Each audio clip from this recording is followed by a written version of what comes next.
Aubrey, I have a pop quiz question for you. Ooh, let's hear Um, it. what do IELTS and business have in common?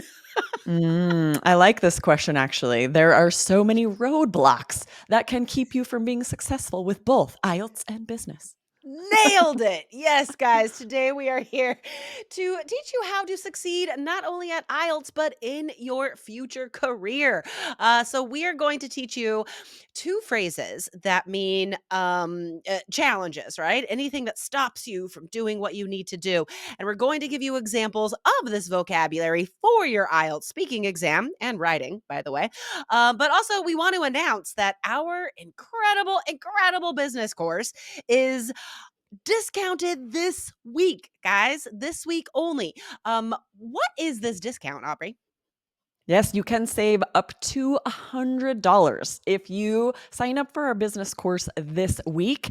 And this comes with a lot of bonuses. Not only are you able to complete these amazing courses where you will hear interviews with native business professionals, you learn so much amazing vocab, grammar, strategies, but you also then get to be a part of our speaking practice that all students in our courses get to attend, which is so fun.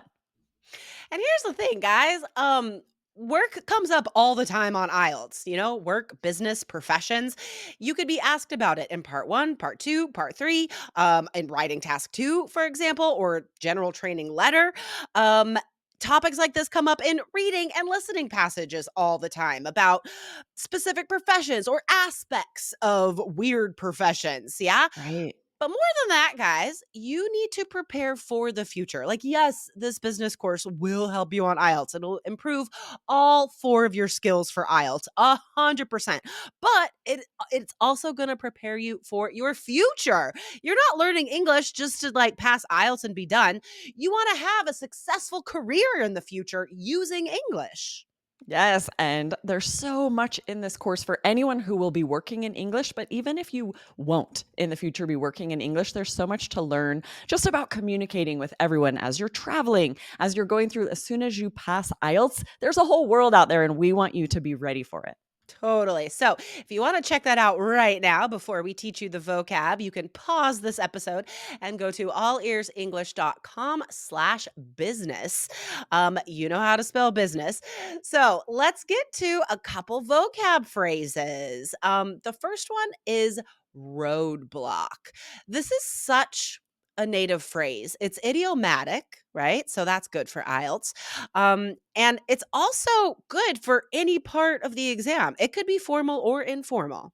Exactly, right? If on part one you are asked about your job, which is very common, you might say, I wanted to be a surgeon, but ran into so many roadblocks. Tuition was cost prohibitive, not to mention the time commitment. Mm, And this would be interesting no matter what you're doing now. You yeah. could also share what you considered doing and why you didn't go that route. I love it.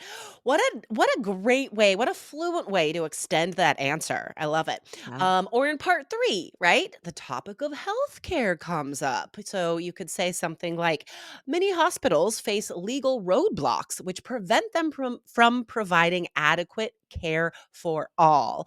Yeah, unfortunately, that is Unfortunately. that is very true and something that you could say on IELTS. But yes, you could see, guys, how these quote unquote businessy phrases are so useful for the IELTS exam. Right? We talk about roadblocks all the time at work, anything Yeah, that's keeping you from signing the contract, whatever it is you're trying to do. yeah, And of course, there's the literal meaning where the actual road is blocked by construction or something. But you sure. can use this idiomatically to boost your vocab scores on IELTS to talk about anything that was challenging and call it a roadblock. 100%. All right. Now, the next phrase, it's a little more informal, but still impressive. Hurdle. It's impressive because it's idiomatic, right? With a literal hurdle is that like wooden square that track people jump over when they're running on the track. I did hurdles when I was in You high school. did? I have scars on my knee to this day from It looks doing so hurdles. dangerous when they catch a hurdle and fall is the Oh, worst. I felt so much. Yeah, it was fun, but it was real hard on my body. But anyway, it's a figurative word as well, idiomatic, right? again, anything that stops your progress, a challenge to overcome, though. So if you're asked about exercise in part one, you could say, I would love to exercise more, but a major hurdle is just lack of time. Between kids, sports, and survival, let alone my own work and survival, I just don't have time to stroll to the gym. Nice. I Yes, really got into exactly, that right? answer.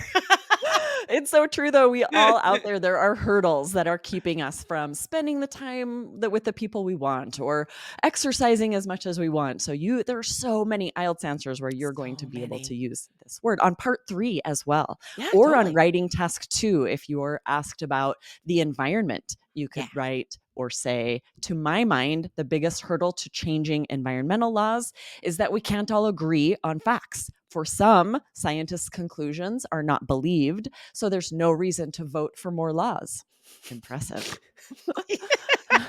Again, unfortunately, Yeah, this right? is Unfortunately, this is this is the all way it is. true information. Anyway, guys, I think you could see though, everyone, how this like business jargon, one could say, it's not just for business, right? And that's the thing, and that's a lot of what comes through in our business course is you can't just memorize a list of like business vocabulary. That doesn't exist, you guys. If you want to connect to the examiner by showing your fluent English, your natural English, if you want to connect to future coworkers or coworkers now or clients, bosses, it's not about a memorized list of business vocab. We have small talk, we socialize. There are so many skills we need that we can't get from textbooks that we need to develop relationships at work, right? And this course gives you all of those things. One of my favorite things about the business course is at the end, we guide you into developing your own 5-year plan, which honestly, I still do this sometimes. Like every couple years, I just like Absolutely. check in with myself. Like, am I going where I want to? Right. And guys, if you're going to tackle IELTS, it's obvious that you have huge goals after that too. You need a 5-year plan, right? Start taking steps now so you are ready when year 5 comes for that success. So, wherever you're at now, guys, you do get lifetime access to the business course. So, think about that and you could save up to $100 before Friday. So, go to allearsenglish.com/business before October 20th. Awesome. We're excited to see you guys in the business course. So much great vocab, so much to learn there. And then we'll see you at Open Conversation Club this week for speaking practice. Amazing. Yes. Awesome. All right, guys. Remember that's allearsenglish.com/business. And we'll see you soon. See you soon. Bye. Bye.